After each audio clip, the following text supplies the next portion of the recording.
دو ناچنے والی لڑکیاں سازشوں کی ہلکی ہلکی موسیقی پر مستی میں آئی ہوئی ناگنوں کی طرح محصور کن اداؤں سے رقص کر رہی تھی۔ ان کے پاؤں میں گھنگرو نہیں تھے، ان کے جسموں پر کپڑے صرف اس قدر تھے کہ ان کے سطر ڈھانپے ہوئے تھے۔ دربان اندر آیا، اس نے ناجی کے کان میں کچھ کہا۔ دربان جانتا تھا کہ کس کام کے لیے ناجی عیش و مستی والی محفل چھوڑتا ہے، اس کے علاوہ وہ کسی کی جرأت نہیں ہوتی کہ جب ناجی ایسی محفل میں مدہوش ہو اور کوئی آ کے مداخلت کرے۔ ناجی نے دربان کی بات سنی اور اٹھ کر چلا گیا۔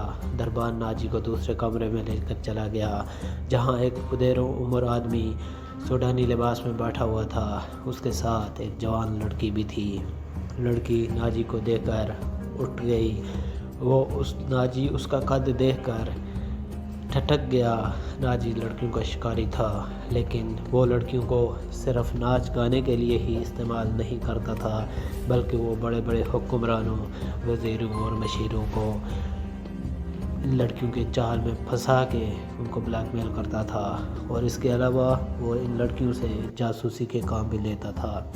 جس طرح ایک قصائی کسی بھی جانور کو دیکھ کر گوشت کا اندازہ لگا لیتا تھا، ایسے ہی ناجی لڑکیوں کو دیکھ کر اندازہ لگا لیتا تھا کہ وہ ان کو کس کام کے لیے استعمال کر سکتا ہے۔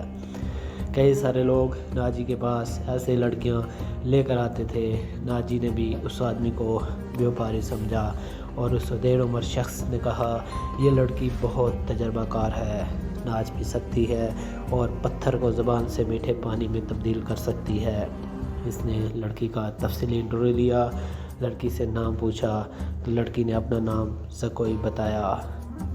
اسے اندازہ ہو گیا کہ وہ جس کام کے لیے لڑکی کو تیار کرنا چاہتا ہے، اس لڑکی کو تھوڑی سی ٹریننگ دے کر وہ اپنے استعمال میں لا سکتا تھا۔ ناجی نے بیوپاری کو لڑکی کی قیمت ادا کی اور اسے اپنے ساتھ کمرے میں لے کر آیا، جہاں دونوں کمانڈر شراب اور شباب کی مستی میں مدہوش تھے۔ ناجی نے لڑکی کو کہا، ناچ کر دکھاؤ۔ لڑکی نے چوغا اتارا اور اپنے جسم کو دو ہی بل دیے کہ ناجی اور اس کے کمانڈر تڑپ اٹھے۔ ناچنے والی دونوں لڑکیوں کے رنگ مانت پڑ گئے، کیونکہ اس لڑکی کے آگے ان لڑکیوں کی قدر کم ہو گئی تھی۔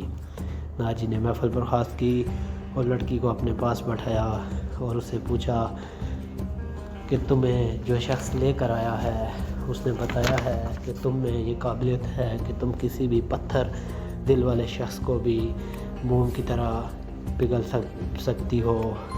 تو لڑکی نے پوچھا، کون ہے وہ شخص؟ ناجی نے کہا، امیر مصر، وہ سالار اعظم بھی ہے۔ صلاح الدین ایوبی؟ زکوئی نے پوچھا۔ ہاں، صلاح الدین ایوبی۔ ناجی نے کہا، وہ شراب تو پیتا ہوگا؟ زکوئی نے پوچھا۔ نہیں، شراب، گانا اور تفریح، ان چیزوں سے وہ اتنی ہی نفرت کرتا ہے جتنی ایک مسلمان کو خنزیر سے ہوتی ہے۔ ناجی نے کہا، میں نے سنا ہے آپ کے پاس لڑکیوں کا ایک طلسم ہے جو نیل کی روانی کو بھی روک دیتا ہے، تو کیا اس طلسم کا اثر ختم ہو گیا؟ زکوئی نے کہا، نہیں، ابھی میں نے آزمایا نہیں۔ ناجی نے کہا، تو کیا آپ اس کو زہر دینا چاہتے ہیں؟ زکوئی نے پوچھا۔ ناجی نے کہا، نہیں، میری اس سے کوئی دشمنی نہیں ہے۔ اگر اسے قتل کرنا مقصود ہوتا تو وہی میں یہ کام حشیش سے آسانی سے کروا سکتا تھا، لیکن آپ اس کے ساتھ دشمنی نہیں، دوستی کرنا چاہتے ہیں؟ زکوئی نے پوچھا۔ ناجی نے اس کے منہ سے یہ جملہ سن کر کچھ دیر چپ رہا۔ وہ اندازہ لگا چکا تھا کہ یہ لڑکی اس کی سوچ سے بھی زیادہ ذہین ہے۔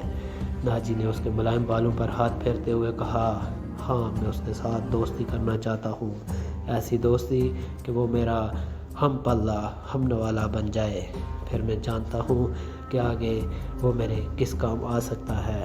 ناجی نے ذرا سوچ کر بولا، لیکن میں تمہیں یہ بھی بتانا چاہتا ہوں کہ ایک جادو صلاح الدین ایوبی کے ہاتھ میں بھی ہے۔ اگر تمہارے حسن اور ناز و انداز پر اس کا جادو چل گیا تو میں تمہیں زندہ نہیں رہنے دوں گا۔ اگر تم نے مجھے دھوکہ دیا تو تم ایک دن سے بھی زیادہ زندہ نہیں رہ پاؤ گی، اور صلاح الدین ایوبی بھی تمہیں موت سے نہیں بچا سکے گا۔ تمہاری زندگی اور موت میرے ہاتھ میں ہے، تم مجھے دھوکہ نہیں دے سکو گی، اسی لیے میں نے کھل کر تم سے بات کی ہے، ورنہ میرے رتبہ اور حیثیت کا آدمی ایک پیشہ ور لڑکی سے پہلی ہی ملاقات میں ایسی باتیں نہیں کرتا۔ یہ آنے والا وقت ہی بتائے گا کہ کون کس کو دھوکہ دیتا ہے۔ زکوئی نے کہا، مجھے یہ بتائیے کہ میری صلاح الدین ایوبی تک رسائی کیسے ممکن ہوگی؟ میں نے ایک رات جشن پہ بلایا ہے، اسے رات اپنے پاس رکھوں گا اور رات کو تمہیں اس کی خوابگاہ میں داخل کر دوں گا۔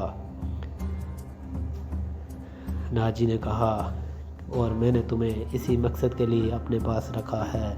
اور رات گزر گئی اور کئی راتیں گزر گئی۔ رات ناجی کے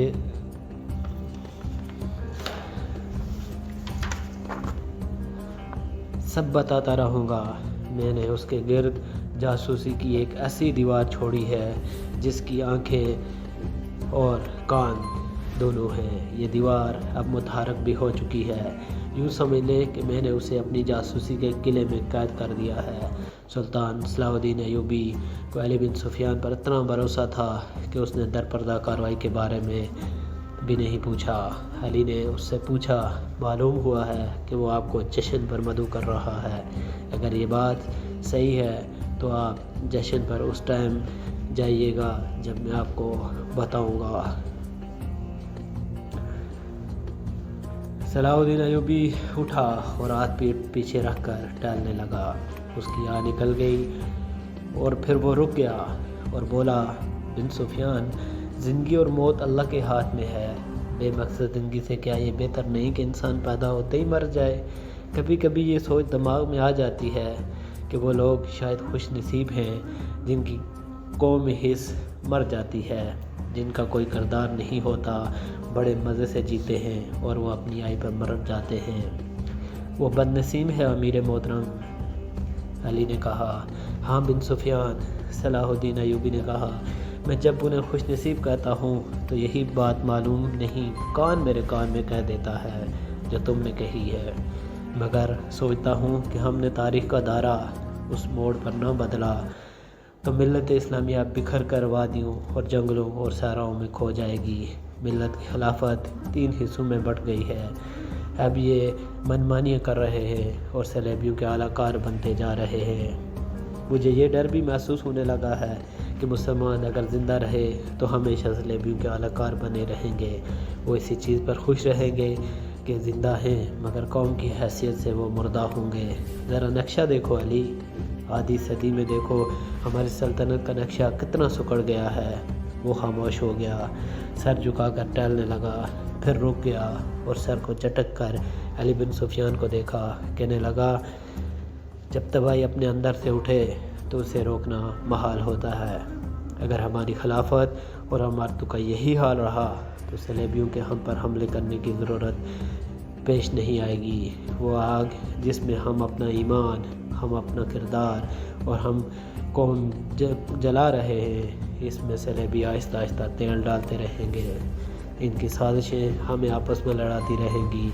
میں شاید اپنا عزم پورا نہ کر سکوں، میں شاید صلیبیوں سے شکست بھی کھا جاؤں، لیکن میں قوم کے نام ایک وصیت چھوڑنا چاہتا ہوں۔